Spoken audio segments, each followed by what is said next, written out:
I tell them, that these are two different stories we're looking at. Your child is transgendered and just wants to become themselves.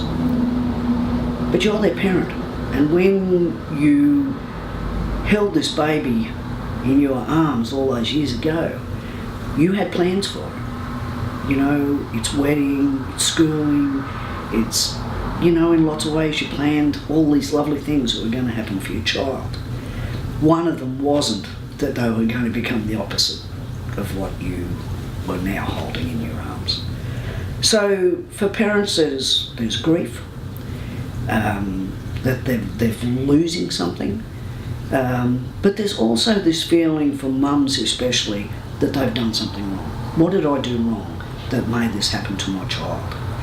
And the truth is, didn't do anything wrong. For me, in our family, our child was pretty obvious that there was something different, so I tried to educate myself. Now that's not so easy when there's not a lot of resources back then. I Googled, that didn't help much at that stage, but Google works great now.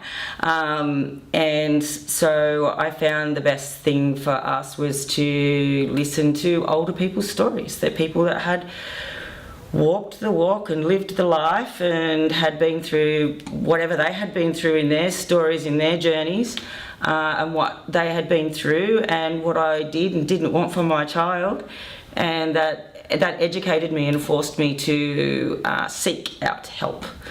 Parents sometimes have a hard time for lots of different reasons than the kids would.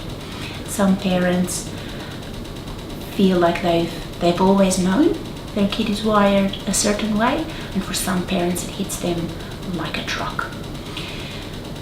Some parents feel really sad because they had an idea in their head of what their kid's going to turn out to be, and the kid didn't get that memo. So I always encourage parents to link up with other parents. And nowadays we've at least got the option of being online, because some people talking face to face, seeing other people is just not something that they're ready for. So usually after the first appointment, or the second or the third, or wherever it comes up, I send parents a list of supports that they can access online with the option of supports that they can access in person. I think parents, when they first find out, need to listen to what their children are saying, because the children, particularly older children, will not say it out of the blue. It will have been something they've been thinking about for a long time, and will not share without some fear of rejection from their parents. And the parents will go, what the?